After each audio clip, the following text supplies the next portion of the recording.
다 같이 사도신경으로 신앙 고백 드리겠습니다. 전능하사 천지를 만드신 하나님 아버지를 내가 믿사오며 그 외아들 우리 주 예수 그리스도를 믿사오니 이는 성령으로 잉태하사 동정녀 마리아에게 나시고 본디오 빌라도에게 고난을 받으사 십자가에 못 박혀 죽으시고 장사한 지 사흘 만에 죽은 자 가운데서 다시 살아나시며 하늘에 오르사 전능하신 하나님 우편에 앉아 계시다가 저리로서 산자와 죽은 자를 심판하러 오시리라. 성령을 믿사오며 거룩한 공예와 성도가 서로 교통하는 것과 죄를 사하여 주시는 것과 몸이 다시 사는 것과 영원히 사는 것을 믿사옵나이다. 아멘.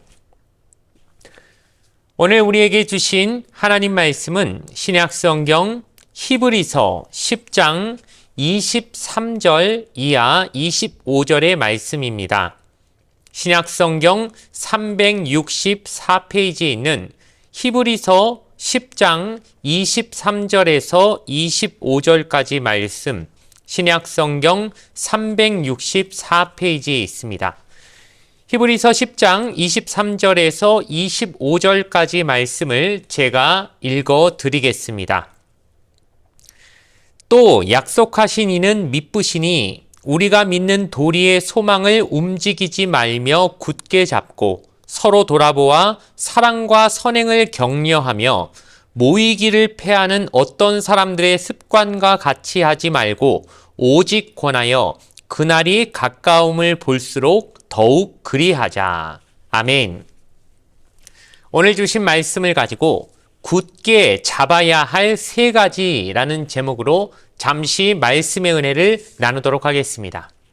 오늘 우리가 읽은 성경 본문은 믿음의 여정을 걸어가고 있는 우리 성도들이 반드시 붙잡아야 할 세 가지를 권면하고 있는 말씀입니다. 오늘 본문의 말씀을 살펴보면서 우리가 굳게 붙잡고 나아가야 될 세 가지는 무엇인지 묵상하며 오늘의 말씀을 함께 나누도록 하겠습니다. 예수님께서 이 땅에 사시면서 우리에게 하신 말씀 가운데 너희는 두 주인을 섬길 수는 없다라고 하신 말씀이 있습니다. 이것은 우리가 하나님과 또한 재물, 물질을 함께 섬길 수 없다고 하는, 그러니 한 가지를 선택해라. 이것도 하고 저것도 할 수는 없으니까 양당 간의 선택을 하라고 하는 말씀으로써 우리에게 주셨다는 것입니다. 그렇다면 예수님은 과연 우리가 무엇을 선택해야 한다, 무엇을 붙잡아야 한다라고 생각하셨겠습니까? 물어보나 마나 하나님을 선택해야지 물질을 택하는 것이 옳지 않다고 우리에게 말씀하시고자 이 말씀을 하셨다는 것입니다. 왜냐하면 하나님 나라를 향해 걸어가야 될 우리 성도들이 한 손에는 재물을 붙잡고 못 놓고 있으면은 하나님께로 가는데 방해가 되기 때문에 하나님을 붙잡을 거냐, 재물을 붙잡을 거냐, 하나는 놔야 된다. 두 가지 떡을 다 잡으려다 보면 하나도 못 잡는다. 옛말에 두 마리 토끼 잡으려다 한 마리도 못 잡는다는 그런 속담처럼 하나를 잡아야 되는데, 그렇다면 더 중요한 걸 잡고 더 근본적인 걸 잡고 더 우리에게 생명이 될 만한 능력이 있으신 것을 잡아야 되는데, 그것이 바로 하나님 나라고 그분의 의를 구하는 것이 우리에게 마땅한 것이고, 그렇다면 하나님을 구하면 따라서 모두 오게 돼 있습니까? 다른 것도 우리에게 필요한 것을 채워주신다고 하는 말씀처럼 그 나라와 그 일을 구하면 이 모든 것이 너희에게 채워진다고 하는 말씀처럼 제대로 된 것, 그걸 붙잡을 때 나머지 것도 따라온다고 하는 것을 우리는 잊지 말아야 할 것입니다. 그렇다면 이런 관점에서 오늘 히브리서 저자가 우리에게 하는 그 말씀을 살펴보면 우리가 버려야 될 게 무엇이고 붙잡아야 될 게 무엇인지를 구분해낼 수 있는 지혜를 얻을 수 있으리라 생각합니다. 오늘 히브리서 저자가 본문을 통하여 우리에게 뭘 붙잡아야 되는지, 다른 건 다 놓치더라도 이것만은 붙잡아야 된다고 한 세 가지를 한 가지씩 살펴보길 바랍니다. 첫 번째로 히브리서 저자는 십자가의 도를 우리가 붙잡아야 된다라고 얘기하고 있습니다. 우리는 구원의 은혜를 누린 사람들이기 때문에 십자가의 도를 굳게 붙잡아야 된다라고 우리에게 권면하고 있는데, 이것은 오늘 본문 10장 19절 말씀에 나와 있습니다. 제가 읽어드리겠습니다.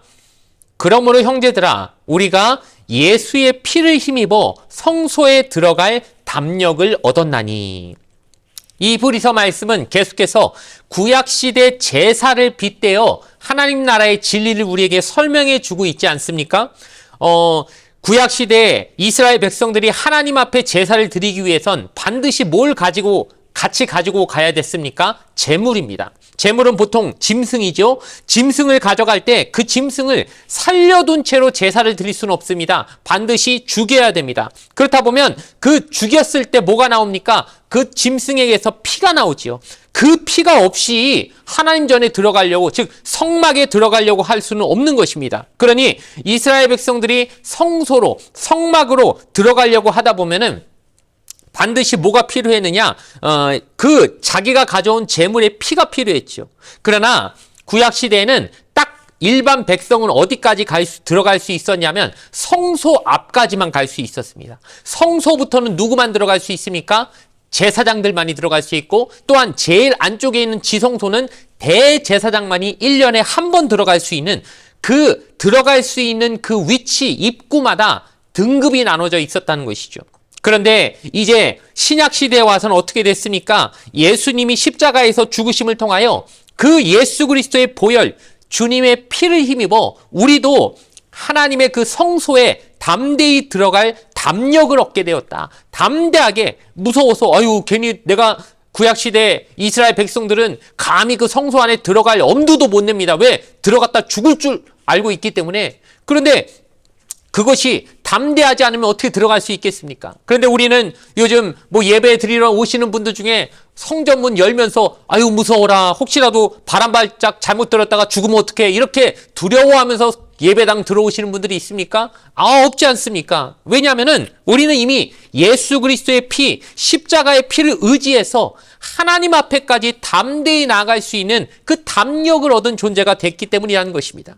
그러니 이만큼 소중한 게 어디 있겠습니까? 이 우리에게 구원을 주신 십자가의 도를 붙잡지 않으면은 우리가 두려움에 이 세상에서 제대로 신앙생활 할 수 없고, 평안이 없고 두려움이 나를 사로잡고 있으면 온갖 죄의 유혹에 취약해지는 것이 우리의 모습이기 때문에 그 무엇보다 담대히 꼭 붙잡아야 될 것이 십자가의 도라는 사실을 잊지 않으시는 여러분 되길 주님의 이름으로 부탁을 드리겠습니다. 그렇다면 두 번째로 우리가 붙잡아야 될 것은 이번에는 회개의 도를 붙잡아야 된다는 것입니다. 십자가의 도를 붙잡았다면 그 다음에는 회개의 도를 붙잡고 주님의 피로써 깨끗하고 정결해져야 된다는 것이죠. 본문 10장 21절 말씀 제가 읽어드리겠습니다. 또 하나님의 집 다스리는 큰 제사장이 계시매. 큰 제사장은 무엇입니까? 말 그대로 대제사장을 의미하죠. 그런데 이 대제사장은 이제까지 살아왔던 수많은 대제사장들, 이 땅에 태어났다 죽었던 그 수많은 대제사장과는 차원이 다른 하나님 보좌 우편에 앉으셨던 대제사장이며 교회의 머리 대신 예수 그리스도를 뜻하는 것입니다. 그러니 구약의 대제사장은 1년에 한 번 대속죄일 날 지성소로 들어가 이스라엘 백성 전체의 죄 사함을 위해 하나님 앞에 제사를 드렸지요.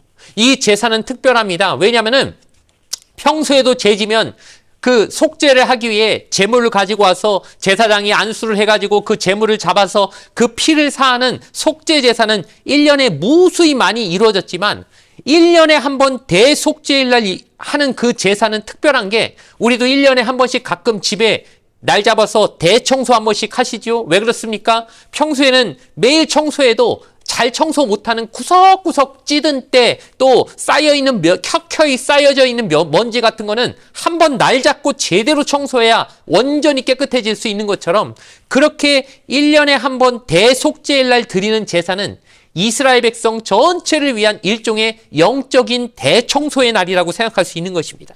그러니 대제사장도 목숨 걸고 그 지성소로 들어가는 것이고, 지성소에 들어갔다 잘못 까딱 하나님의 그 진노를 받으면 대제사장도 죽는 것이고 일반 백성들도 어떻습니까? 자기들의 모든 죄가 그날 하루 하나님 앞에 정말 제대로 용서를 받아야 끝이 나는 것이기 때문에 바깥에서 역시 동일하게 하루 종일 금식하면서 대제사장을 중보 기도하면서 그들의 죄가 사함받기를 간절히 구했던 것이 구약시대 대속죄일의 의미였다고 하면, 이 모든 것이 신약시대에 와서는 큰 제사장 예수님을 통하여 죄의 문제가 한 번에 완전히 해결받았고 정결함을 얻었기 때문에 이제는 우리가 어떻습니까? 그렇게 용서받은 것을 통하여서 일상생활 하면서 우리도 죄 물론 짚습니다. 어떻게 안 짓겠습니까? 그러니 꾸준히 목욕은 해야지요. 그러나 한 번 제대로 씻김 받아서 이제는 의인이 된 상태로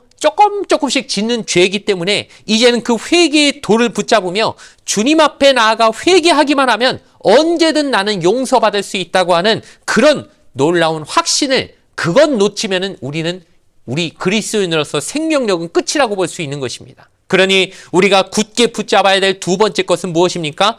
회개의 도. 예수님 앞에 나아갈 때는 용서 못 받을 죄가 없다고 하는 이 분명한 이 진리만큼은 꼭 붙잡는 여러분 되기를 주님의 이름으로 간절히 부탁을 드리겠습니다. 이제 마지막으로 세 번째 붙잡아야 될 것은 무엇일까요? 그것은 바로 사랑의 도라는 것입니다. 십자가의 도도 붙잡았습니다.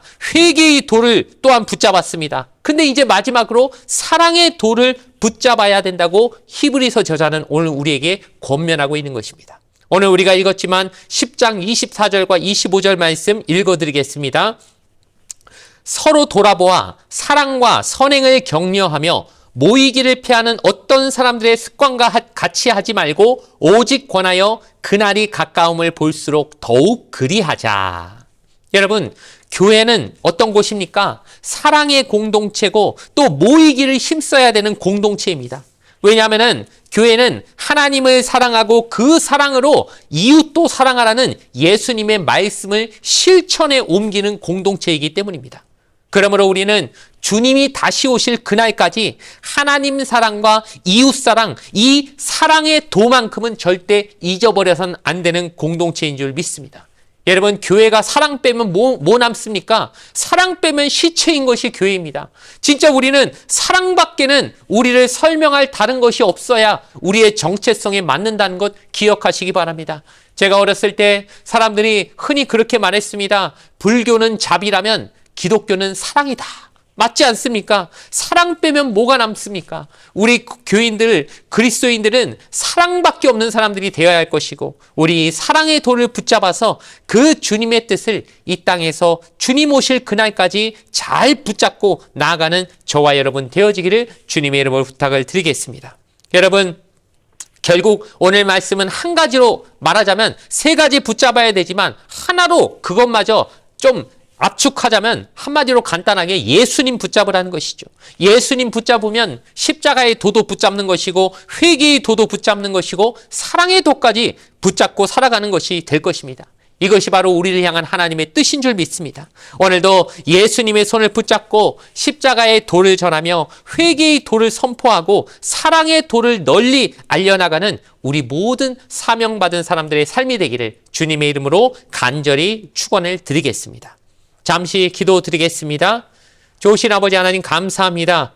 우리에게 선한 목자 되시고 큰 제사장 되신 주님을 보내주셔서 감사합니다.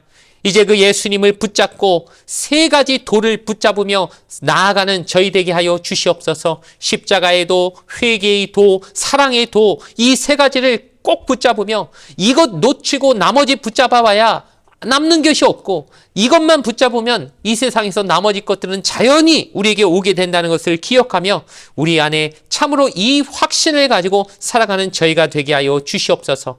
이 세상에 너무도 많은 사랑이 사라지고 온 세계 방방 곳곳에서 전쟁의 소식이 끊이지 않습니다. 좀 전쟁이 재작년부터 시작된 무수많은 전쟁들이 좀 그치기를 바랬지만 오히려 전쟁이 점점 늘어나고만 있는 이 현대에서 하나님 열방 가운데 평화를 허락하여 주시고 그리스도인들 중심으로 사랑의 이 에너지가 선한 영향력이 퍼져나가서 온갖 그 총소리 나는 곳에서 주님의 사랑이 전파되고 흘러넘쳐날 수 있는 그런 세상이, 그런 시대가 얼른 올 수 있도록 주님 역사하여 주시옵소서. 간절히 기도하며 거룩하신 예수님의 이름 받들어 간절히 기도드리옵나이다. 아멘. 주기도문으로서 예배를 모두 마치겠습니다. 하늘에 계신 우리 아버지여, 이름이 거룩히 여김을 받으시오며 나라가 임하시오며 뜻이 하늘에서 이루어진 것 같이 땅에서도 이루어지이다. 오늘 우리에게 일용할 양식을 주시옵고 우리가 우리에게 죄 지은 자를 사하여 준 것 같이 우리 죄를 사하여 주시옵고 우리를 시험에 들게 하지 마시옵고 다만 악에서 구하시옵소서. 나라와 권세와 영광이 아버지께 영원히 있사옵나이다. 아멘.